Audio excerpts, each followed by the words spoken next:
The way that I started with dust as a follow-on to the Yangtze was researching large cities in Russia, and in doing so came across two cities that had been kept secret, that were born in the Cold War, and where the map was devoid of anything. These two cities existed, and they were only discovered by Google Earth in, I think, about 2006. And the idea of secrecy, that something had been kept secret, just really caught my attention. This body of work comprises three separate locations. Semipalatinsk is the area that set up the science city, purely charged with finding out how to split the atom and trigger a bomb. And next to that city, which was called Kurchatov after the scientist who headed the facility, was a test site about 20 kilometers away called the Polygon. And a lot of these landscapes were made in this radioactive environment. The other city was called Priazork, which is still closed, and it is still an area that invents new missiles, or the ways to intercept incoming missiles. And then the third area was the Aral Sea, which is both interesting because it's been starved of water for the last 15 or 20 years and is now almost dry. But most importantly, that it's the area that fired rockets towards Priazork. I think what attracts me to the Cold War aesthetic is certainly growing up in the 70s and 80s, and it was certainly, James Bond was a reality then. So there is that, and secrecy is a real human condition. It's something that really excites us. It's something we want to know more about.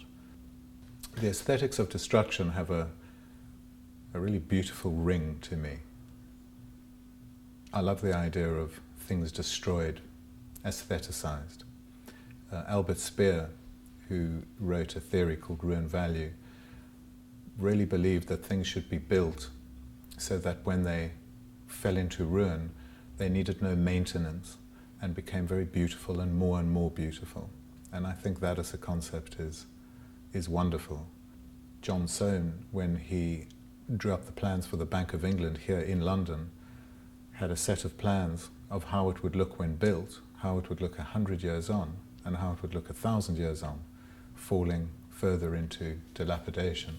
And I find that really poignant because it alludes to the shadow in man. It alludes to things we don't really like: destruction, war, aging, is really a falling into disrepair, let's say. But yet addresses it and shows that it can be very beautiful. And I find that really interesting. I find that probably the main thrust of this work. It's very important to me to work in an environment for quite a short but very heightened period. And I like to leave, to come to London and see what the work means to other people. And often I learn a lot about myself through that process. And I also pinpoint what it is that I'm actually responding to. And in a way, the work is teaching me about myself and my process. And when I go back, I find that I'm more prolific and that the work hits the mark. These areas in Russia that I went to are very, very far east. And the communistic sensibility is still, although not in power, is still really the mindset. And so I think when you are unveiling quite a large camera and going under a dark cloth, especially if you're doing it so at night, it's odd and they don't know what to do with you. So you're in jail, and until somebody a bit more worldly arrives at that courthouse or jail or wherever you're being held, you really get quite scared. You don't know if you're going to get locked up for 2 weeks or 2 years or 2 hours. I found the first trip problematic, photographing digital, having computers and all the wires and batteries and things like that. But apart from that, found it quite seamless then working on film and bringing the two together. I don't think you can tell any difference. But my process really isn't too much about the camera. There is something that I really do enjoy about a view camera, a camera that you look onto a ground glass, because you see an image upside down and you very, very quickly see the strong composition of an image, which is how I make a heavy image, how I make a quiet image, how I make a very still image is through composition. Secondary to that would be the colour and the tones of the picture, but the composition is very important, and that's certainly more second nature to me looking on a ground glass than it is looking through a viewfinder.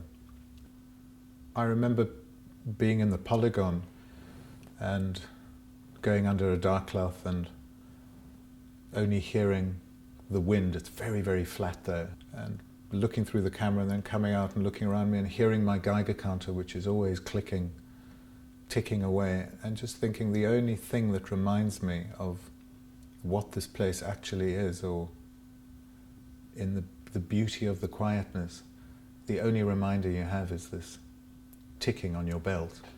It's tuck, tuck, tuck, tuck, tuck, tuck, tuck, reminding you of how much went on there, 700 or so bombs blowing up all around you, and now all you can hear is the wind and the grass and the largeness of the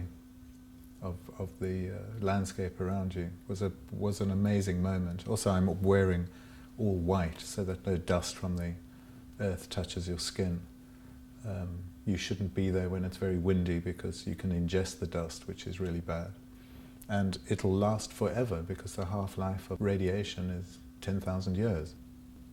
To me, it's absolutely uninteresting how difficult a picture was to make. What happens behind the lens, besides the person's emotion, but the logistics of a photograph are not interesting to me in any way at all. It's purely what I'm looking at and if I can see the artist behind the work. And when I first bought a camera, I remember finding out that you could get extension tubes which allowed you to get incredibly close. And the first picture on the first roll of film I ever took were of dead flies on a newspaper in black and white, which I then processed and printed. I can't remember printing them. And when I look at that picture, I can really still see a thread of that nakedness of trying to make things a bit uncomfortable. I used to photograph my friends screaming. I don't know why. I wasn't that cool with them just standing there. It wasn't about recording, it was about making a feeling. Will Self, in his foreword to this book, described my work as the beauty and the real. You don't get birth without death, or beauty without imperfection. You need both, almost bouncing off each other to give value to each. You need the other, and pictures are the same for me. When the film comes back, you have it all lying on a table in front of you and you're looking through it, and that first couple of seconds of viewing a picture really tells you if it's important to the edit or not. So I think that Chinograph in hand, and I like that one, put a tick on it, next one, I like that one, put a tick on it, is an incredibly important process, which you don't have with digital. The picture of the graveyard is a graveyard that was in use before the testing, during the testing, and still to this day, and the town behind is Kurchatov, as it's become, now that the military presence has left. The statue by the lake was one of those wonderful moments where our driver took us around and took us to the outskirts. I think he might have actually taken us to his house. And we suddenly saw this statue, and it was fully bathed in light. And by the time I'd set up, the light was diminishing and just traveling up her body. And I photographed these pictures and a few others. This was a children's campground. And I was told that that statue looked out on the lake and that she once held an oar, which is its title. I think if one was fitting my work into a genre, it would be the man-altered landscape, the portrait of man and the palm print of man, how we exist on our planet, how we exist with our surroundings, how we deal with our surroundings. Everything that's happened to me in my life is behind me and is standing there too. And why I choose to take a certain picture is formed by everything that's come before me. All of my baggage, I suppose, simplistically put. But one can't ignore the viewer as being the third entity making a triangle. So there's me, there's the landscape, and there's the viewer. And that viewer standing in front of the picture has all of what's happened to them in their life standing there with them. And the picture itself has no script. The narrative is held all with that viewer. And I think that that is why I think it's a much bigger picture than the tumble-down ruin, or the grass blowing in the wind, or whatever happened to me at that place. I'm just acting as a person who is invigorating what's in front of me to be a catalyst for human condition, vulnerability, envy, happiness, melancholy, to name a few. And all of us recognize that and connect with people knowing that.